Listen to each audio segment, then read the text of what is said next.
साथियों नमस्कार, स्वागत है आप सभी का आपके अपने YouTube प्लेटफॉर्म पर। वीडियो को लाइक कर दीजिएगा और चैनल पर पहली बार होंगे तो सब्सक्राइब जरूर कर दीजिएगा। आज के सेशन में 69,000 शिक्षक भर्ती को लेकर के एक नवीनतम अपडेट आ रही है।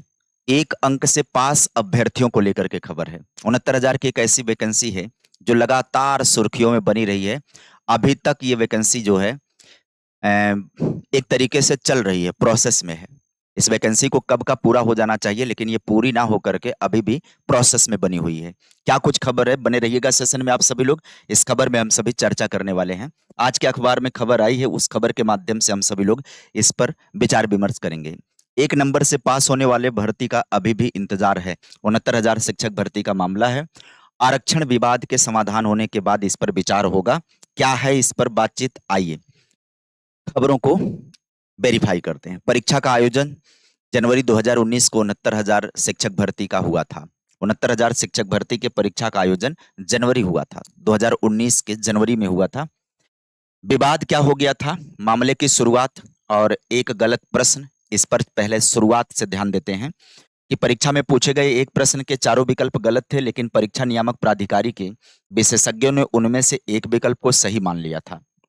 अब ऐसे में हुआ क्या कि जो अभ्यर्थी इस प्रश्न को हल करने की कोशिश करने के बावजूद केवल एक नंबर से फेल हो गए थे, उन्होंने इसे लेकर के हाई कोर्ट में याचिका दाखिल कर दी थी। मतलब ये वो अभ्यर्थी हैं कि आयोग ने जो उत्तर माना था, पीएनपी ने जो उत्तर माना था, ये उत्तर इन लोगों का नहीं सही था। तब ये लोग लड़ाई में चले गए और कुछ ऐसे लोग हैं जिनका वो उत्तर सही था और वो लोग मेरिट लिस्ट में हैं। मामला बहुत पेचीदा है, समझिएगा। जैसे मान लीजिए एक प्रश्न है कोई, एक प्रश्न का 4 विकल्प है, चारों का चारों गलत है, वहां सही नहीं होना चाहिए। लेकिन पीएनपी ने एक विकल्प सही मान लिया, मान लीजिए बी विकल्प सही मान लिया। अब जिन लोगों ने बी विकल्प भरा हुआ था उनका एक नंबर मिल गया, और वही एक नंबर मिलने की वजह से कई लोग ऐसे हैं जो मेरिट में आ गए। कई लोग ऐसे हैं जो मेरिट में आ गए, वो सेलेक्ट हो गए। और कई लोग ऐसे थे जिन्होंने बी विकल्प को मान लीजिए नहीं भरा था, दूसरा विकल्प भरा था, उनका गलत हो गया, एक नंबर से वो पीछे हो गए।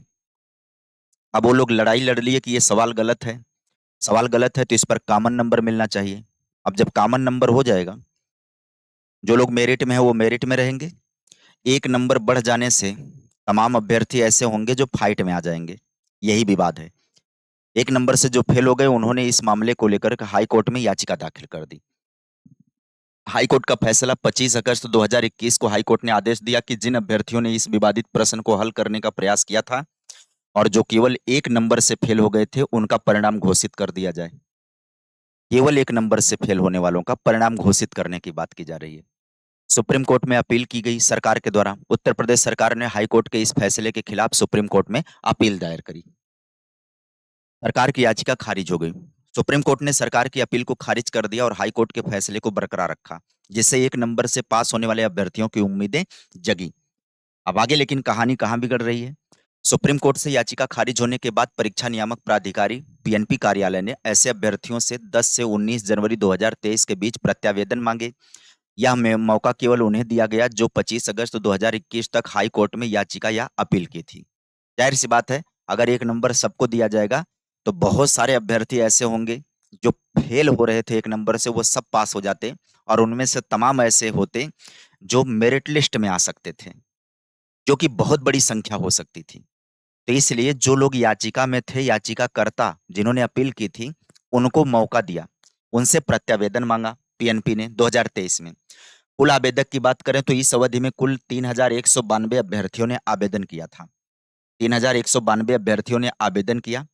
आवेदन का निरस्त होना जांच में पाया गया कि इनमें से 943 अभ्यर्थी ऐसे थे जिन्होंने वह एक अतिरिक्त नंबर मिलने के बावजूद भी पासिंग मार्क नहीं मिल रहे थे, इसलिए 943 अभ्यर्थियों के आवेदन निरस्त कर दिए गए। यानी एक नंबर मिलने के बाद भी वो पास नहीं हो रहे थे, ऐसे अभ्यर्थी 943 थे, उनका आवेदन जो है निरस्त कर दिया गया।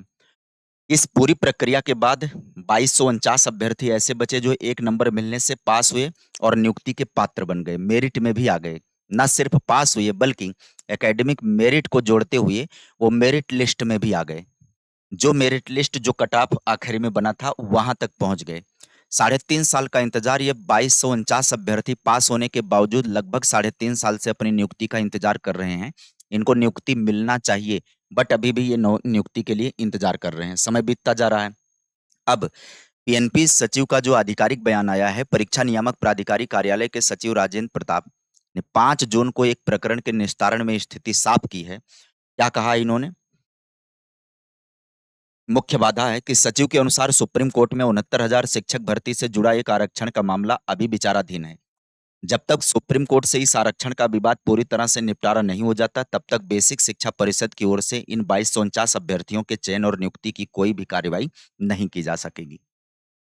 पूरी कहानी समझ में आ गई होगी कि मामला क्या था, कैसे हुआ, कैसे-कैसे पहुंचा और अब अंतिम जो नवीनतम अपडेट निकल कर के आ रहा है ये कि अब इस पर पीएनपी ने क्या कर दिया है, साफ-साफ मना कर दिया कि जब तक 69,000 के मामले पर जो आरक्षण का विवाद है, जो कोर्ट में चल रहा है मामला, जिस पर ये है कि फैसला आने ही वाला है, लेकिन ये पिछले काफ़ी दिनों से, कई महीनों से ये बात चर्चा में चल रही है कि इस पर फैसला आने ही वाला है, बट फैसला आ नहीं रहा है।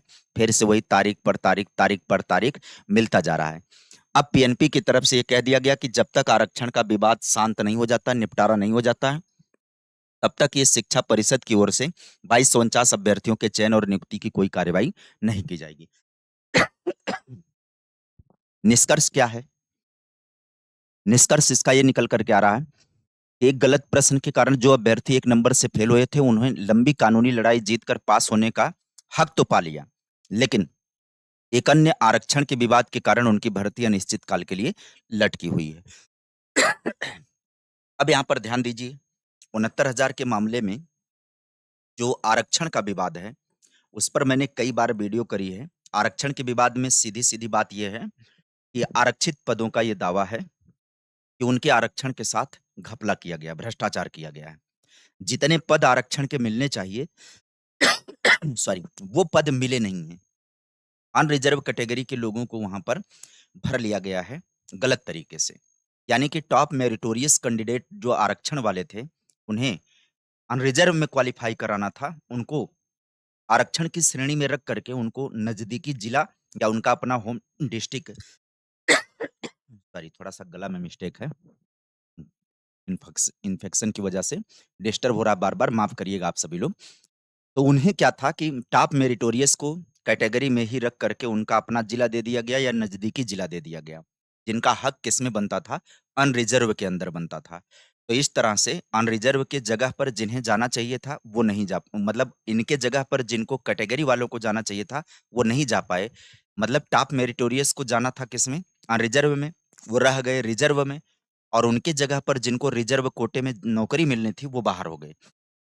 ऐसे तकरीबन 12-14 हज़ार सीटों की बात की जा रही है और उसी पर सुप्रीम कोर्ट में लड़ाई चल रही है।